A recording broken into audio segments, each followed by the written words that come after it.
Okey, apa ni ayat lah. Di ayat ni banyak sebenarnya daripada hadis. Kalau saya kau ramai pernah dengar saya.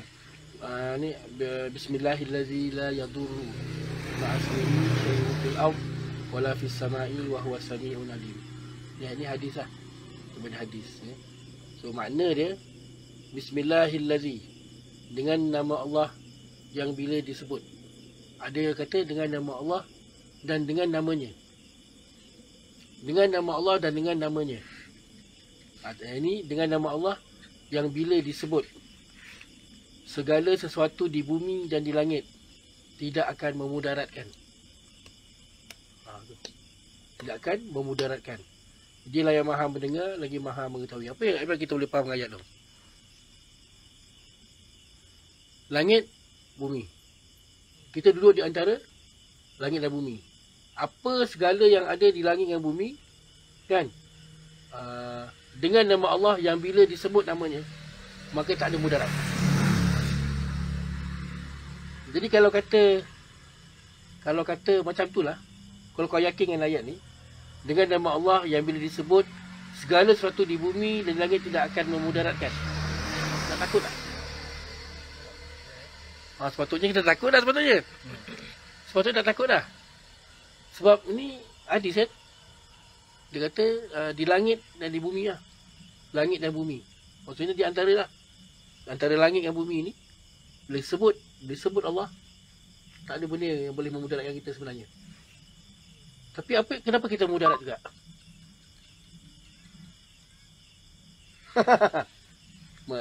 Salah satunya, dengan ayat ni pun kita tak yakin dengan ayat ni lah. Dan apa sebenarnya yang memudarat? Apa yang mudarat? Yang di langit dan di bumi tadi, apa yang tak mudarat tu? Tidak memudaratkan. Segala sesuatu yang di bumi dan di langit tidak akan memudaratkan. Apa dia? Semua.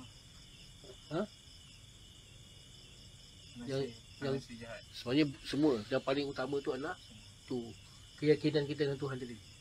Apabila kita betul-betul yakin bahawa sebut nama Allah tu tak ada mudarat, maka yang tak ada mudarat tadi adalah kita punya keyakinan dan kita punya iman tadi. Itu yang paling utama sebenarnya. Takkan mudarat. Kan? Fizikal Tuhan kan kadang-kadang Tuhan akan mudaratkan juga. Sebab dia nak uji. Contohnya Nabi Allah Ayub kan ada penyakit kusta. Kan? Penyakit Kusta. kulit misteri lah. Kusta kan? Kulit. Tapi dia kusta yang berulat ni. Dia berulat tau. Dan Nabi Ayub ni, dia punya kisah dia, dia nak bersihkan diri dia. Dia ulat tu dia keluarkan, dia letak dalam satu bekas. Dan dia ingat ulat ni ambil kat mana. Dia letak kat bekas, dia cuci diri dia. Habis cuci, dia ambil ulat tadi, dia taruh balik kat tempat. Pasal ada kat kepala ada, dekat badan, dekat tangan ada. Dia letak balik. Oh tu Nabi Ayub tu. Kalau kita kan dah tenyeh dah benda tu kan. Tak ada tenyeh dia. Dan doa dia pun dengan Tuhan, dia tak ada ya Allah kau sembuhkan aku, tak ada. Apa dia doa? Doa Ayub tak, apa saya dulu kasih dia jelas sikit lah.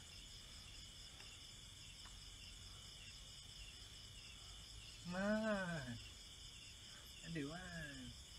Dia baru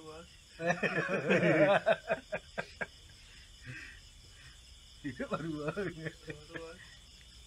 kita pergi jumpa jam. Aku hantar barang kat gym atas tu. Jumpa dia. Tapi kalau ikut orang tu sini, doa Nabi Ayub memohon kesembuhan, tapi Nabi Ayub dia tak mohon. Okey, dia kat mana apa ni?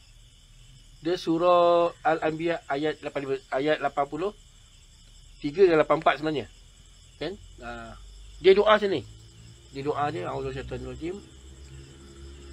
Wa ayyuba idna nazar rabbahu anni masafi masaliyatu wa antahu arhamar rahimin. Ni sesungguhnya aku ditimpa penyakit hari ni. Okay? Sesungguhnya dia doa ni, dia seru. Sesungguhnya aku ditimpa sakit. Sedang engkau adalah yang maha pengasih daripada segala pengasih. Engkau sahaja yang lebih mengasihi daripada segala yang mengasihani. Itu. Dengan kita lain dia cakap dengan Allah, ya Allah, aku sakit. Kan? Dan sebenarnya engkau tu maha pengasih di antara semua pengasih. Dia cakap tu je.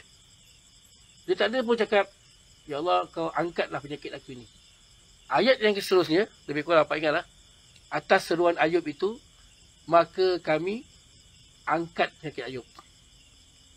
Maksudnya Ayub dah, ni, dia seru. Jadi yang kata lain, apa yang berlaku kat kita tadi ni, kan? Nabi Ayub punya perangai lah. Dia tidak meminta. Tapi dia berharap. Tanpa dia minta. Faham tak? Harapan kat dia ni. Kan? Tapi dia beritahu. Dan dia beritahu tu sebab dia, sebagai manusia, dia tak tahan. Ya Allah, aku sakit, ya Allah. Beritahu tu je. Tapi nama kata-kata kau sembuh aku tak ada. Sebab dia yakin, ini ujian untuk dia. Cuma sebagai manusia, kita ada limit, tak tahan kan? Tak tahan. Ya Allah, aku sakit, ya Allah. Dan sesungguhnya engkau itu maha penyayang di antara semua penyayang. Dan Allah kata, dengan seruan Ayub itu. Dia maksud apa? Seru. Dia doa tu apa? Doa tu kita seru Tuhan. Kita seru Tuhan doa tu. Dan seruan Ayub itu, maka kami angkat penyakit Ayub. Harapan. Dia berharap. Sebagai manusia, garanti berharapnya. Garanti. Dia takkan kata macam, rela lah, redha lah, apa tak ada. Tapi tindakan itu, dia redha. Apa pun yang Tuhan kasih kat dia. Okay. Itu Nabi Ayub lah. Okay. Langit ini lambang. Langit tu lambang kepada diri batin manusia. Bumi ni lambang kepada diri zahir manusia.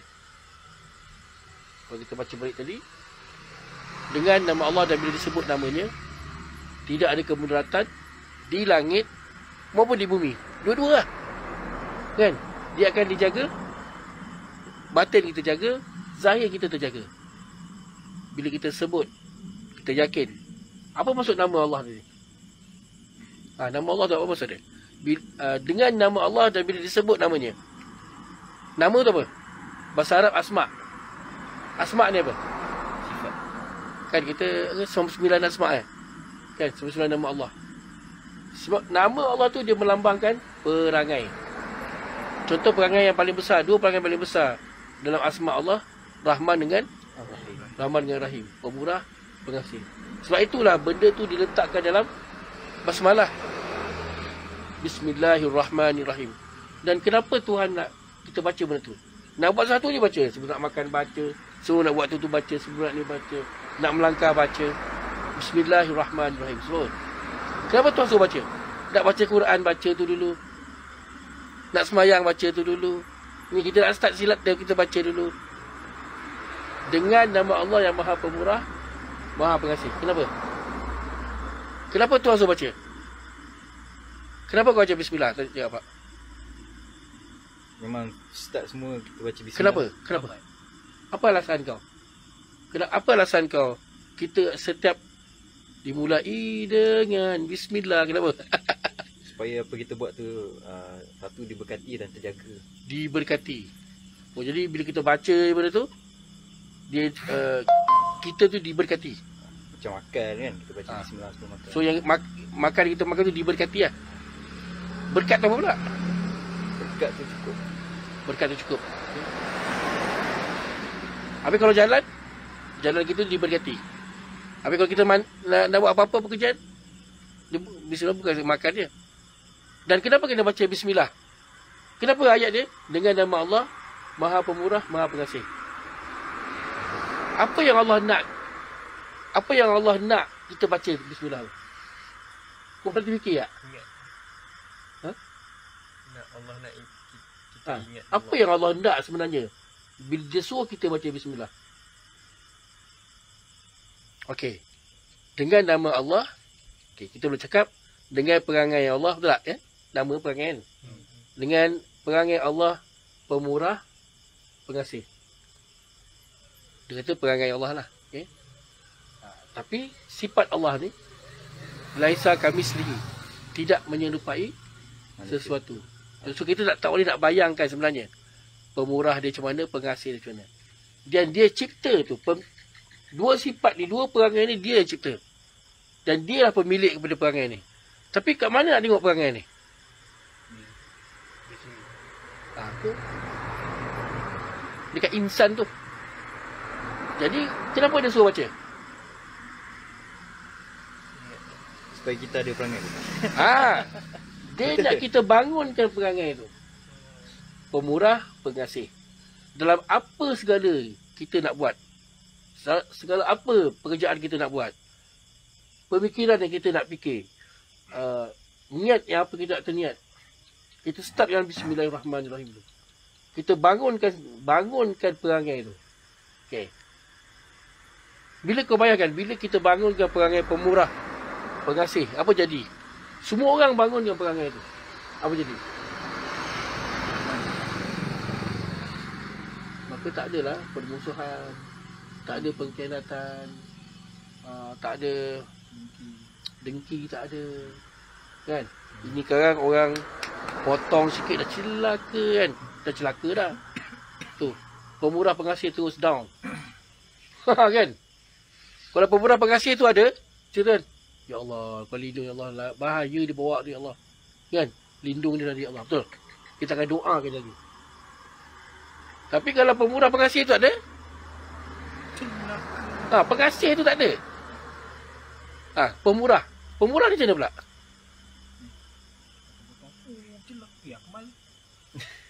Aku malu. Melaka malu. Kan? Keluar perkataan tu, nampak? Dia lama datang. Okay. Jadi bila kita bangunkan pemurah tadi, contohlah, dekat mana kita nak tengok pemurah tadi ni? Tuhan tunjuk, macam ni Tuhan tunjuk perangai tu, Tuhan tunjuk sifat tu. Dan Tuhan tunjuk dalam bentuk ekstrim. Tapi Tuhan bukan macam tu. Cuma dia tunjuk kat kita supaya kita tahu benda tu. Apa benda je? Paling mudah. Paling mudah kalau kau tengok kat nafas kita ni. Nafas kita ni kan. Kau sedar tak yang kau sedang bernafas? Tak sedar? Tak sedar. Kita tak sedar. Padahal agak-agak dah berapa juta lori lah yang kita dah hirup ni oksigen ni. Kan? Dia minta balas. Itu kita pemurah ekstrim.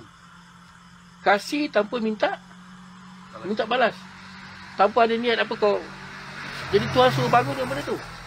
Buat baik tanpa minta balas. Sehingga tanpa minta pahala. Kenapa? Sebab kita tengok Tuhan buat macam tu kat kita. Itulah dia asyhadu an la ilaha illallah. Aku bersaksi tiada ilah melainkan Allah. Kita apa yang kita tengok? Yang kita tengok tadi ni kekuasaan dia, kehebatan dia. Dan kita tengok macam mana Tuhan tengok kita. Tuhan tengok kita, dia kasih oksigen tanpa minta balas. Dan dia suruh baca benda tu. Bismillahirrahmanirrahim. Kau bangunkan sifat ni. Kau bangunkan dua sifat ni, automatik kau boleh bangunkan semua sifat-sifat tu. 99 sifat tu boleh dibangunkan. Dan dua sifat dah kita panggil apa? Ni, semua sifat baik ni kita panggil apa? Itu ada Muhammad. Ada dalam diri setiap manusia, Islam ke tak Islam ada. Jadi bila kita nampak kebaikan, sebenarnya yang kita nampak siapa?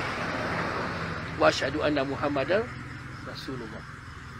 Maka berselawatlah time tu. Contoh, datang kucing kan. Kita makan kat kedai ni. Makan, datang kucing. Kan, datang kucing.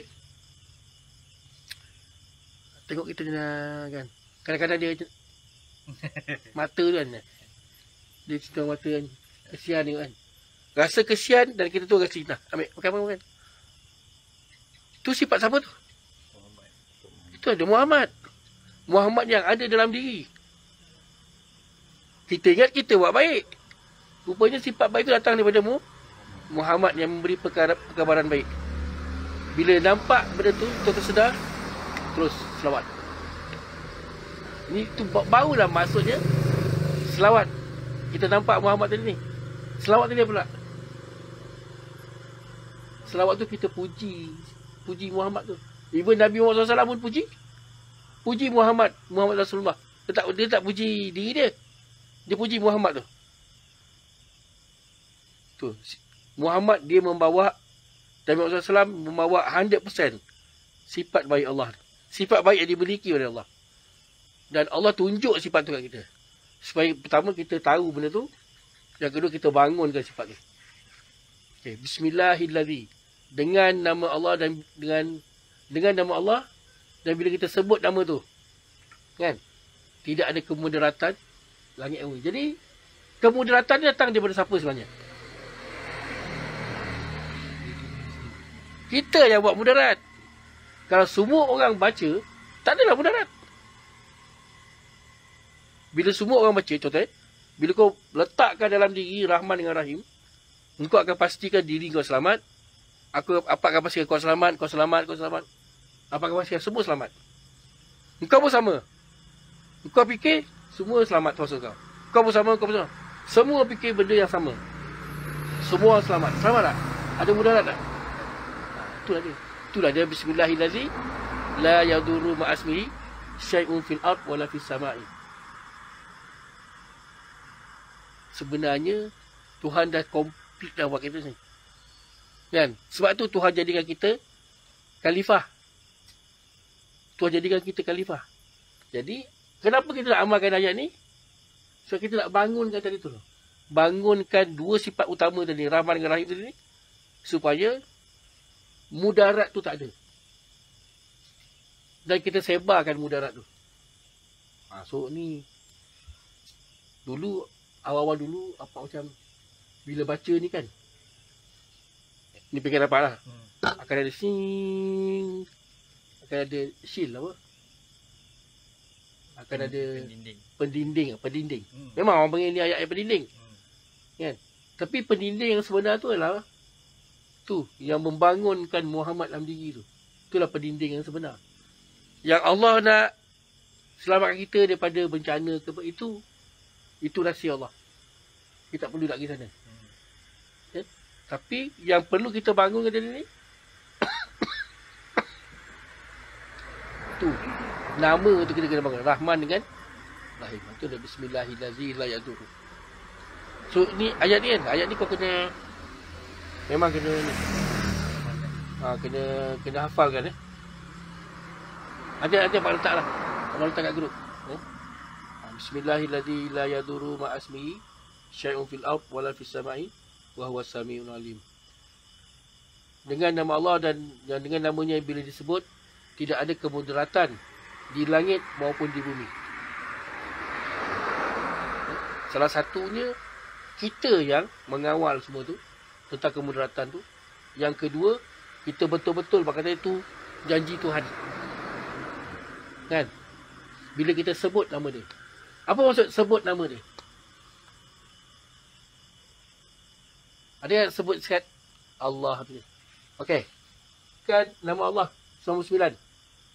99 nama Allah tadi ni, kalau kita kumpul ikat sekali, cukup kita panggil satu nama. Apa dia?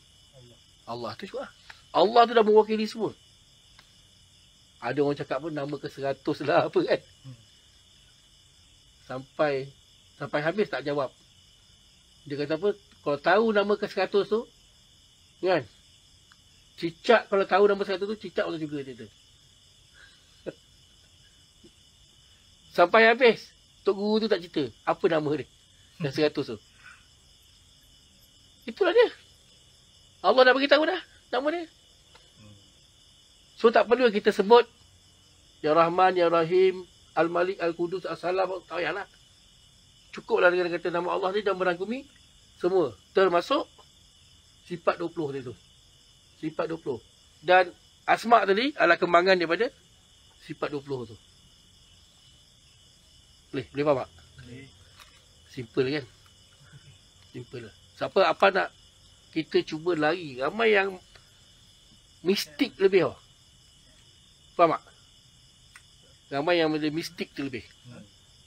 Yang menjadi pelindung contoh A'udzubillahi minasyaitonirrajim. Aku berlindung dengan Allah dari syaitan yang direjam. Apa maksud aku berlindung dengan Allah dari syaitan yang direjam?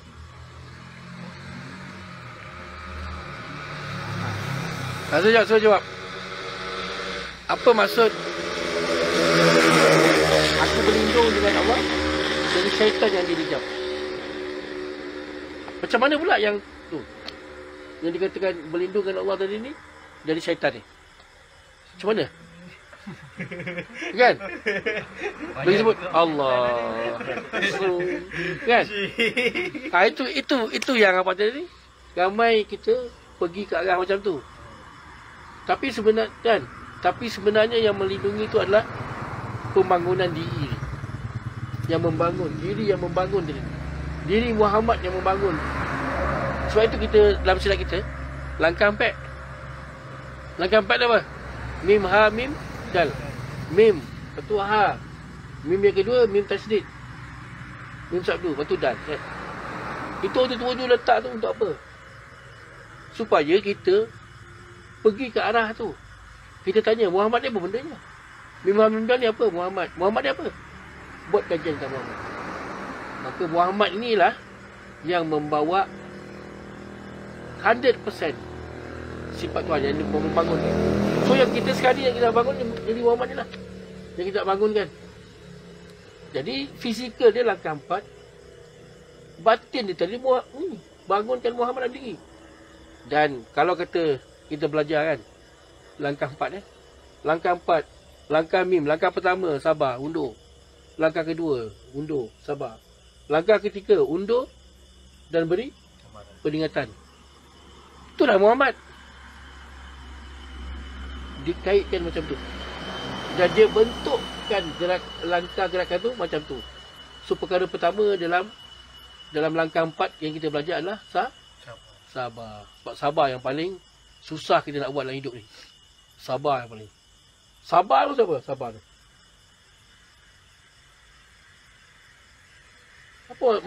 Apa bila kita sebut sabar? Okey.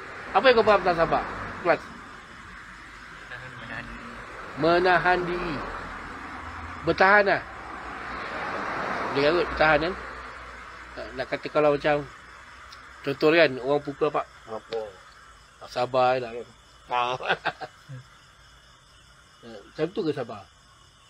Tak ada kan? Tapi sabar dia bertindak. Tapi bertindak menahan diri supaya tidak melampaui batas tu. Bukan mudah nak buat, bukan mudah. Bila sabar ni hilang, yang lain. Sebab apa? Okay, dalam diri kita ni, dia bukanlah di dalam tu. Contohnya pada awak tanya, roh, kita jasad kan roh. Roh kat mana? Roh kat mana? Dalam diri Pak. Dalam, maksudnya di dalam lah. Di dalam ni. Okey. Kita ini material. Roh bukan dia immaterial. Dia tidak, kita panggil apa? Berjuzuk. Dia bukan material. Tidak berjirim, tidak berjisim. Jadi bila kata benda yang tidak berjirim, tidak berjisim, dia tidak tertakluk kepada ruang dan masa. Bukan di sana, bukan di situ.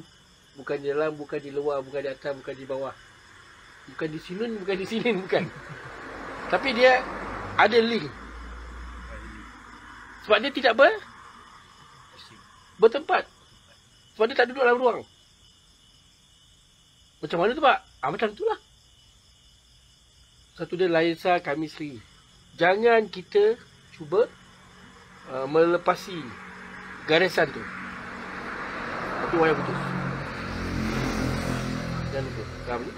Satu berkata sifat Allah tu laisa kamisli. Tuhan tidak menyerupai sesuatu. Sesuatu kita tak boleh nak capai Tuhan sebenarnya. Tak boleh capai dan tak boleh nak bayangkan Tuhan macam ni. Sesuatu bercakap yang Tuhan tunjukkan semua ni, Tuhan nak tunjukkan siapa? Nak tunjuk kat kita. Kenapa dia tunjuk kat kita? Bukti kewujudan siapa? Untuk apa dia tunjukkan bukti kewujudan Tuhan? Untuk kita. Untuk apa? Nak saksikan apa? Apa yang dia nak tunjukkan? Itulah diri kau je dia. Dia tunjuk pokok. Bila panas, teduh bawah. Itulah diri kau. Diri yang boleh meneduhkan. Jadi kalau diri yang boleh meneduhkan macam mana? Kau ada family. Kau meneduhkan family kau tak? Di kala panas, kau teduh family kau tak? Kan? Dia kalau lapar, kita kasih makan. Kan? Tak dapat tinggal, cari rumah. Beli baju. Itu meneduhkan lah. Jadi kita tak tengok, tak tanya. Kita tak nak menyaksikan. Benda yang tadi ni, itulah diri kita. Dalam bentuk sifat. You bayangkan. Itu baru satu. Ada berapa banyak benda yang Tuhan tunjuk kita. Satu pun kita tak nak ambil pengajaran. Ini yang Tuhan kata, kamu macam haiwan ternakan, malah lebih hina lagi. Sebab apa? Sebab tak nak memandang, tak nak menggunakan akal, tak berfikir. Jadi macam mana kita nak start fikir tu? Kita fikir macam mana Tuhan pandang kita. Macam mana Tuhan pandang kita? Kau tanya macam mana Tuhan pandang kau, Sol?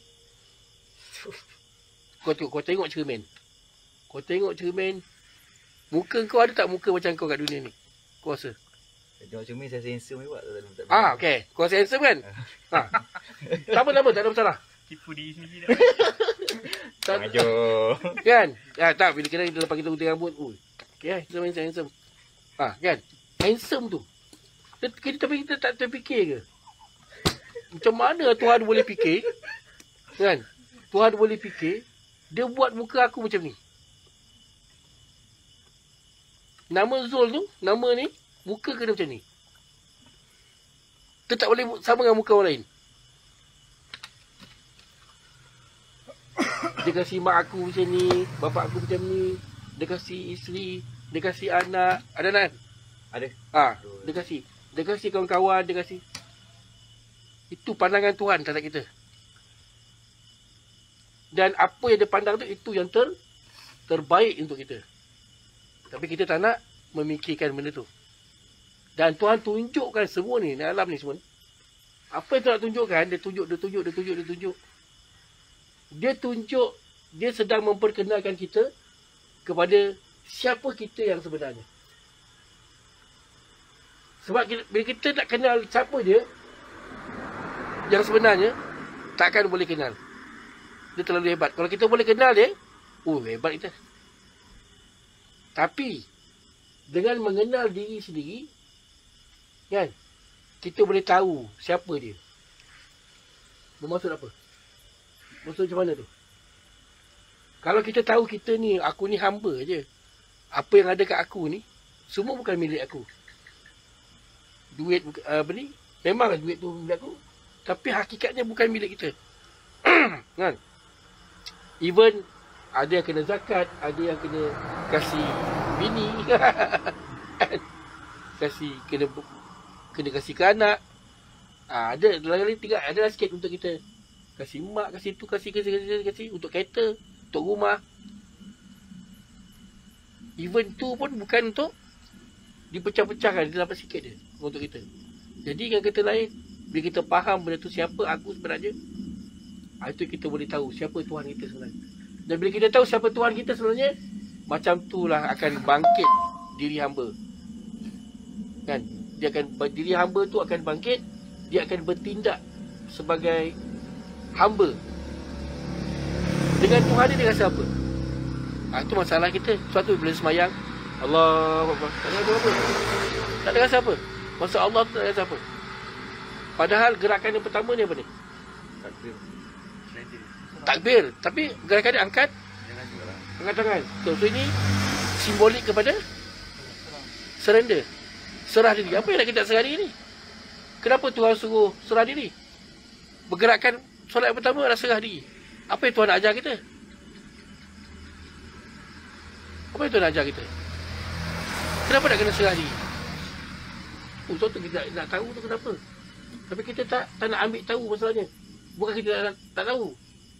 Kalau kita tak tahu, bila ada orang bagi tahu, kita faham, bermaksud kita tahu. Benda yang dah ada dalam diri kita. Kita tahu. Tapi sekali kita tak nak ambil. Tak nak ambil tahu. So, Tuhan suruh surrender. Nak beritahu apa? Yang ada kat dalam kau ni, semua bukan milik kau. Aku yang anugerahkan.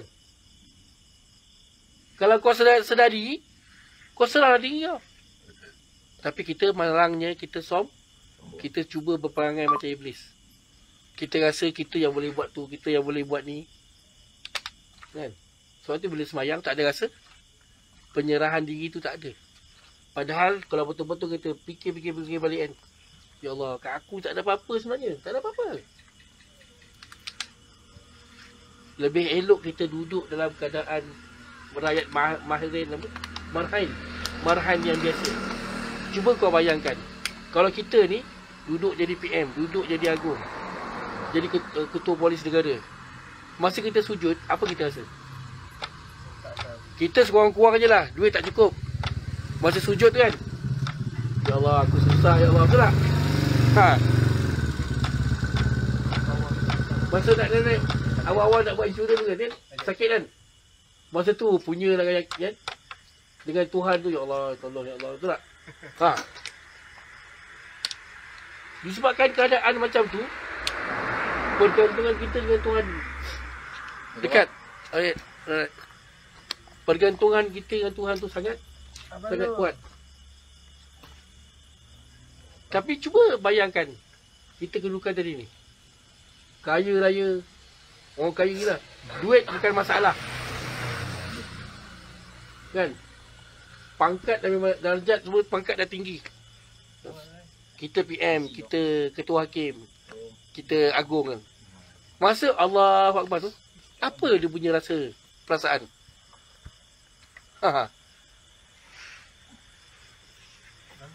Surrender tu ada tak rasanya?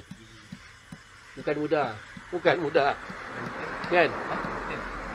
Duduk keadaan yang orang macam orang sembah lah, tahu tak? Orang datang menyembah kan? Kalau orang keliling datang menyembah, kau nak menyembah macam mana? Kalau diri tu masih rasa kuat, masih rasa kuat lah, berkuasa, macam mana kau nak betul-betul lemah, rasa lemah depan Tuhan? Sebab tu lah eloklah kedudukan dia yang sederhana. Dan kadang-kadang biarlah ada susah sikit. Sebab yang kesusahan tadi tu lah kita rasa nak bergantung dekat Tuhan. Kalau tak, apa ni kalau kaya kan, macam kawan-kawan dapat. Sorry lah, tak jumpa orang. Sombong apa betul. Sebab tu Tuhan buat apa jadi duduk kampung je ni. Tak ada apa sekampek lah, tak ada. Betul. Apa punya kawan dapat apa ramai CEO. Ramai yang gaji kata 100,000 sebulan kan. Saya tahu bawa mata belalang. Bawa mata Oh. belalang. Nampak acak potong celaka budak. Ada sambungan. Tak, bukan nampak Acat. Tak kenal Acat tu. Tak kenal. Celaka rider. Nak bawa Grab. Bawa Grab. Macam Ni lelaki ke perempuan ni? Jadi, okey, apa yang Pak cerita tadi adalah, ini adalah ilmu syahadah dia panggil. Ilmu penyaksian. Sebenarnya kita ada masalah. Islam kita ni tak apa-apa lah Islam kita ni. Nama Islam kita baca 2 kalimah syahadah. Asyhadu an la ilaha illallah. Aku bersaksi tiada ilah melainkan Allah. Ilah ni apa? Ilah ni Tuhan lah. Tapi Tuhan dalam bentuk macam mana? Ilah ni. Dialah tempat bergantung. Dialah yang tempat apa ni? Yang mentadbir, yang mengawal, yang memberi rezeki, yang berkuasa. So kita tengok tu. Yang memberi rezeki ilah tu. Kan? Kita kena saksikan benda tu. Asyhadu alla, aku bersaksi tiada ilah melainkan Allah. Kita nampak kekuasaan Allah. Contoh bila kita dengar bunyi guru. Apa kita buat? Guru petir lah. Apa kita buat? Betul tak? Ada tak kita rasa betul? Ya Allah. Ada tak kita rasa kehebatan Allah masa tu? Itu masalah kita. Syahadah tak betul. Okey, masa kita makan. Makan sedap gila. Makan lauk apa? Lauk apa boleh best? Masak lemak, daging. Sambal udang. Sambal udang. Lepas tu lawan dengan nasi, lawan dengan ulam. Kan. Tok kicap sikit lah. Kan. Tok kicap sikit. Masa makan tu. Kita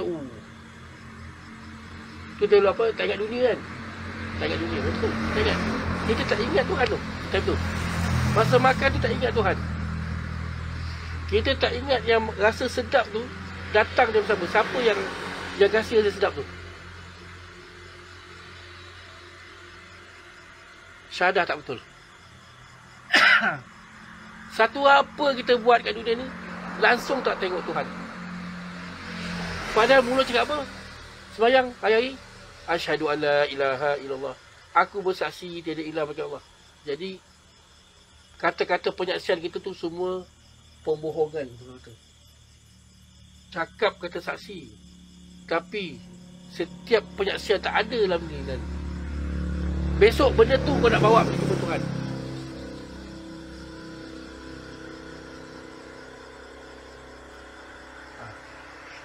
Kau nak bawa amalan, tak payah cerita bawa nak tunjuk kau punya amalan tu, tak payah cerita lagi. Yang itu dah fail lah. Paling basicnya. Syahadah tu fail lah. Kita bapak sekali lah. Kan elok kita cakap macam ni, termasuk dia bapak sendiri, biar ingat balik lah. Kan kita selalu lupa. Termasuk bapak. Jadi apa cara nak buat ni? Dia kena latih selalu. Apa training yang paling awal, paling mudah kita training? Iaitu yang paling dekat dengan hidup kita, apa dia? Apa ni yang paling dekat dengan hidup kita? Makan dengan minum. Ketika ni kau buat dia, korang buat lah tadi, tolong buat. Apa nak buat? So, apa belajar daripada sini. Lepas tu baru kita kembang kan. Sebab dia paling dekat dengan hidup kita. Masa makan dengan masa minum. Masa makan tadi ni, korang kena, kita semua kena makan menikmati betul. Rasa dia ada rasa apa ni? Masin, masam, manis rasa. Okey. Kena menikmati rasa tu. Bila dah menikmati rasa tadi ni, ya Allah, cakap dengan Allah. Tapi sebenarnya kau cakap dengan diri sendiri. Kan? Hakikat dia, kita cakap kat diri kita sendiri. Tapi kita sebut ya Allah. Ya Allah, terima kasih ya Allah. Sebab engkau beri aku peluang untuk menikmati benda ni. Menikmati. Sedap ya Allah. Sangat sedap ya Allah. Udang ni sini. Udang ni masak sambal ni. Cakap sini. Tak perlu cakap dengan hati. Cakap biar telinga dengar. Sebab itulah kita kena baca. Ulama suruh baca lafaz niat kena kuat kan. Asyhadu alla ilaha kan. Dia suruh kita dengar. Kan. Lepas tu kita ada rukun apa? Rukun qauli tu. Rukun qauli tak? Tahu? Tu dalam solat ada rukun qauli. Tahu? Siapa yang tak tahu? Sebaik tahu. Kan? Ada part, ada rukun qauli, ada part tak ada. Kan? Kenapa nak kena rukun qauli ni? Bismillahirrahmanirrahim. Paling yang kita dengar, paling kuat orang sebelah je. Orang sebelah sana tak boleh dengar. Itu yang paling kuat. Tapi yang paling jelas, yang kita cakap kita dengar sini. Sebab tu ada rukun qauli.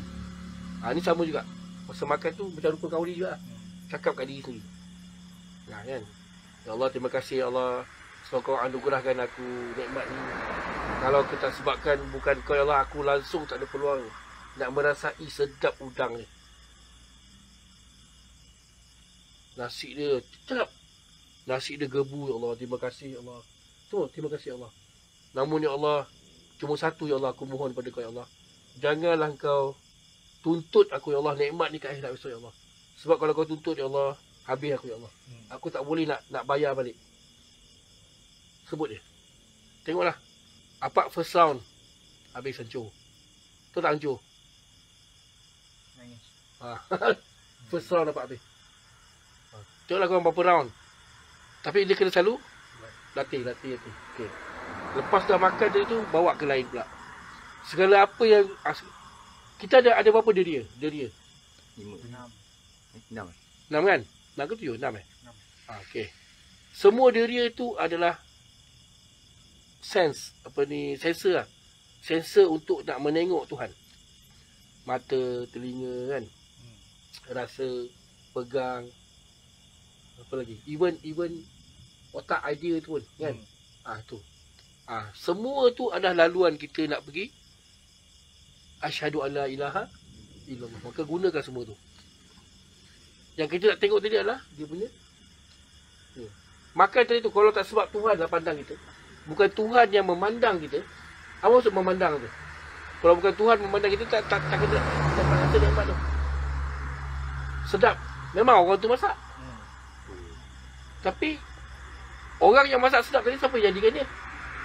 Tuhan yang jadikan dia. Jadi kita kena perbetulkan balik. Kalau tak, kita ni munafik je. Tu munafik. Cakap lain. Okey, sebab itu dalam solat ada 3 rukun. Apa dia? Bukan solat ada 3 rukun. Rukun qauli. Sebutan. Okey, rukun sebutan ni. Ni. Cakaplah. Lagi rukun Perbuatan. fi'li, perbuatan. Lagi rukun yang ketiga. Rukun qalbi. Ni hati. Cakap, buat, hati. Ini cakap lain.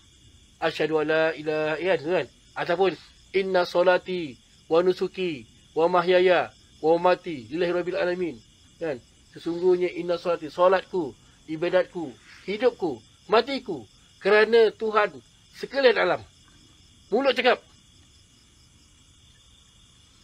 Perbuatanmu juga tegaknya kan baca. Tapi hati? Baik. Kerana apa dia tadi? Kerana Rabbul Alamin. Kerana Rabb, Tuhan. Kerana Tuhan. Rabbul Alamin. Seluruh alam. Kita buat, maksudnya ibadat kita, kehidupan kita, hidup kita, mati kita kerana Tuhan. Betul ke kita buat ini kerana Tuhan? Kehidupan kita buat ini semua kerana Tuhan. Tapi kita baca masa sembahyang. Dan inna solati, inna tu sesungguhnya. Itu apa maksudnya? Itu sumpah. Kita bersumpah dengan Tuhan. Oh yo, berat tu. Apa tak baca itu? Apa takut nak baca? Dia sunat. Apa takut nak baca? Terpulang orang lah aku nak baca. Apa siapa tak layak nak baca tu? Inna solati wa nusuki wa mahyaya. Kan? Solatku, ibadatku, hidup aku, mati aku. Apa ni? Inna solati wa nusuki wa mahyaya wa mati lillahi. Lillahi apa? Kerana Allah. Kan? Rabbul Alamin. Rabb sekalian alam. Rabb dia pula. Tadi ilah, ini Rabb. Sambung ke ayat kedua. So ingat nanti apa masukkan ayat tu? Bismillahirrahmanirrahim. Kan? Okay. So bagus juga amalkan. Sebab apa kita nak bangunkan yang tidak ada kemudaratan di langit dan di bumi itu. Kan? Tak bangunkan tu. Bila kita faham sebenarnya ayat ini, maka sebenarnya kenapa Tuhan suruh buat? Dia suruh kita sembahyang, dia suruh kita baca Quran, dia suruh kita zikir, dia suruh kita zakat, sedekah, itu buat baik. Kenapa? Dia suruh kita bangunkan diri ni. Bangunkan diri Muhammad tadi lah sangat lagi. Dia suruh kita bangunkan diri Muhammad tu. Dan macam mana kita nak kenal diri Muhammad tadi? Tuhan tunjuk kat kita. Dia tunjuk semua sifat kat dunia ni. Sama ada dalam diri kita, kalau tak mampu, kita tak pandai nak tengok diri kita, dia suruh tengok kat luar ni. Contohnya, kita tengok lampu ni kan, lampu jalan ni. Pernah tak kita tengok sifat Tuhan yang ada kat situ? Apa dia ada kat situ? Tengok, kita ambil manfaat tak pada dia. Jadi kita jadikan diri kita ni yang beri manfaat pada orang macam lampu tu. Itulah Muhammad. Itu dah langkah 4, hakikat langkah 4 sebenarnya. Itu hakikat langkah 4 sebenarnya. Iaitu membangunkan diri Muhammad. Apabila diri Muhammad tadi terbangun, automatik perkabaran akan sampai. Allah tu siapa? Dia akan beritahu. Bila kita tahu Allah tu siapa, maka Muhammad akan berdiri dengan mantap. Diri Muhammad tu mantap. Sebagai hamba. Hamba tetap sebagai hamba, Tuhan tetap sebagai Tuhan. Dan kenapa kita nak hamba ni nak kena mantap? Sebab dia nak betul-betul bergantung kat Tuhan dia. Kenapa Tuhan nak kita bergantung kat Tuhan, kat dia? Tak ada sebab lain. Supaya dia nak kita menikmati kehidupan wujud ni dalam keadaan selamat dia. Betul? Apa Tuhan nak daripada kau ragu? Tuhan nak apa daripada kau sebenarnya? Kau pernah fikir tak? Apa Tuhan nak daripada aku ni? Dia jadikan aku, dia nak apa sebenarnya aku ni? Tuhan perlu kesembahan. Tuhan dia tidak memerlukan. Dia berkehendak. Dan kalau kita sembah ke, kita tak sembah ke, dia tu macam tu lah. Sekarang ni yang apa yang dibuat untuk kita, untuk dia ke untuk kita? Untuk kita. Sebenarnya lagi, apa nak beritahu kau? Tuhan janjikan kau sebab dia nak engkau menikmati nikmat wujud. Sebab kalau tak ada kau Ramzi, kan? Tak ada siapa yang nak menikmati. Ramzi tu masuk apa lah. Kalau bukan insan, even jin pun tak dapat nak menikmati macam mana insan menikmati. Sebab tu jin orang kata masuk ke badan kan, tak nak keluar. Sebab apa? Best. Dalam badan manusia ni best. Kita lah tempat terbaik untuk menikmati.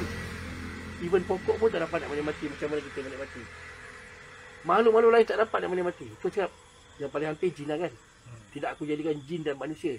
Tapi yang tempat menikmati yang paling peak adalah manusia. Tapi kat mana menikmati ni? Hanya alam syahadah ni je. Itu alam syahadah ni. Alam dunia ni je. Tempat menikmati. Tapi dalam banyak-banyak, kita ada banyak alam tu. Dan alam menikmati inilah yang paling pendek sekali. Dan kenapa dia nak kita selamat? Seolah-olah macam kita tak selamat kan? Kita berisiko.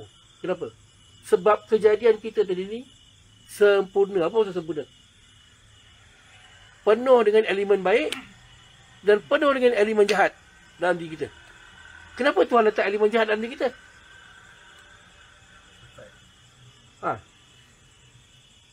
Sifat setan, iblis semua dalam diri kita. Sebenarnya setan tu siapa setan tu? Kita lah. Kita lah setan tu. Oh tu setan tu kan. Oh tu setan kan. Setan ada tanduk ada apa. Sebenarnya kita tu lah setan. Setan dia apa? Setan dia adalah sifat. Setan tu sifat dari kalangan jin dan manusia. Perangai macam setan. Yang membawa perangai iblis. Iblis pun sebenarnya asal pun perangai dia baik kan. Azazil kan. Jadi Tuhan nak disebabkan kita ada risiko setan, ada risiko nafsu. Apa lagi? Ada kehendak-kehendak macam-macam lah. Benda-benda negatif dalam kita ada. Tadi nak selamat daripada negatif ini, maka pelindung dia adalah Muhammad. Kena bangunkan Muhammad. Barulah kita dapat menikmati kehidupan ni, menikmati nikmat wujud ni dalam keadaan selamat. Selamat dunia, selamat akhirat. Kenapa nak selamat akhirat? Nabi dia cakap, kalau di dunia ni kita buta, di akhirat besok kita bertambah-tambah buta. Kalau kat dunia ni tak nampak ilah Allah, tak nampak kehebatan Allah, tak nampak kebesaran Allah, besok kat sana lagi teruk. Wah, sesat banget tak sana? Sesat banget. Kalau kat sini, kat dunia ni, kita tak bergantung dengan Allah, apa jadi kita? Rosak tak? Sebab itulah, ingat tak masa COVID? Waktu ramai orang hilang kerja kan? Waktu ramai orang Melayu bunuh diri tu tak? Itulah kerosakan yang berlaku apabila diri tidak bergantung dengan Tuhan. Sebab tu nak kena bangunkan Muhammad ni. So nak bangunkan Muhammad ni, dia punya tu Tuhan dah ajar dah. Kau baca ni dia. Baca apa?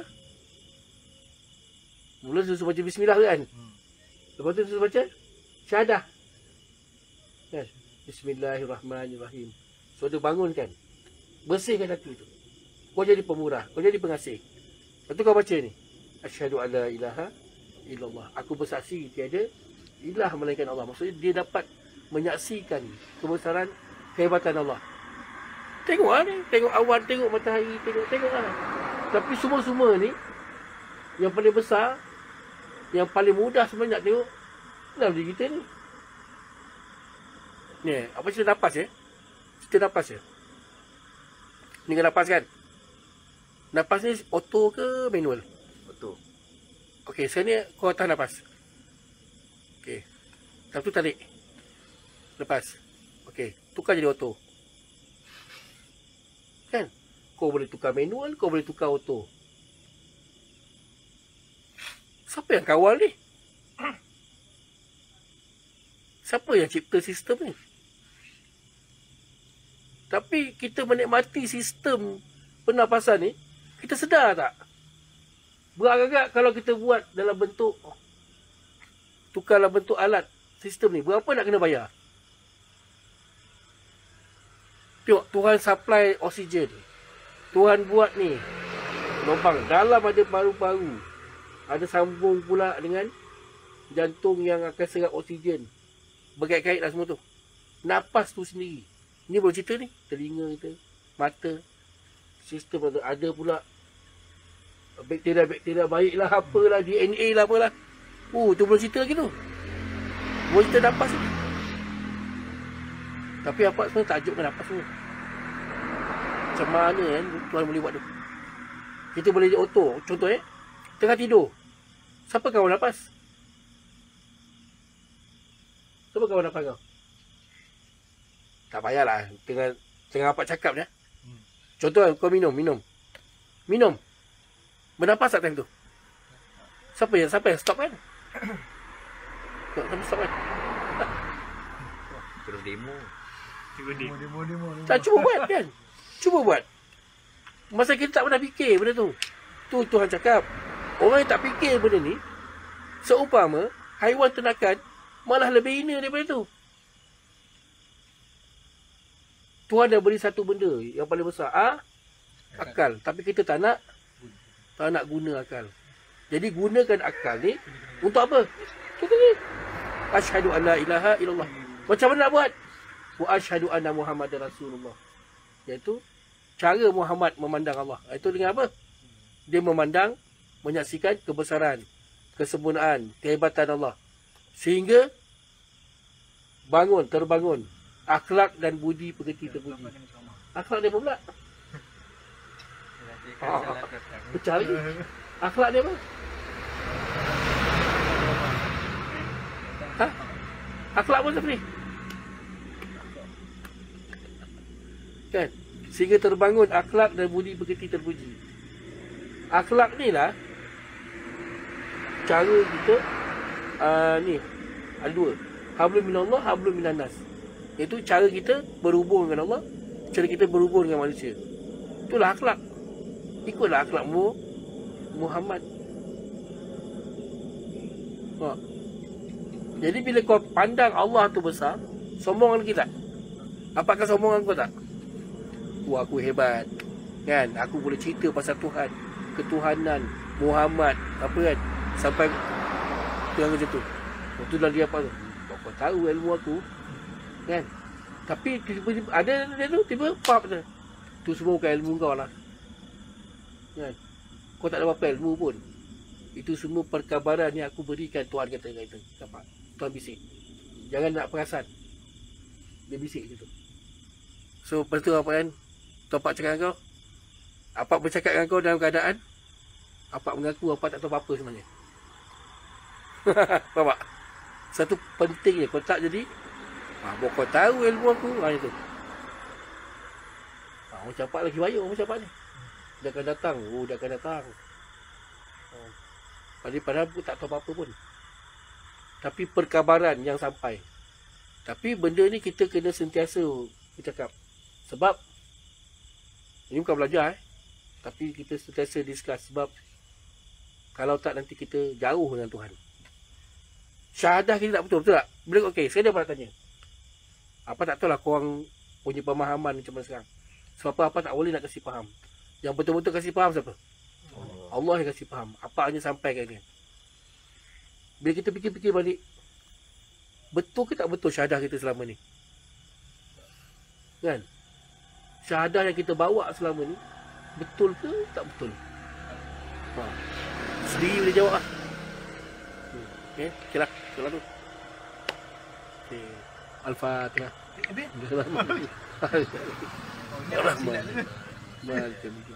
Kau boleh? Sudah berdua yang jalan sebaik. Ila siratal mustaqim. Siratal ladzina an'amta alaihim wal maghdubi alaihim waladdallin. Amin.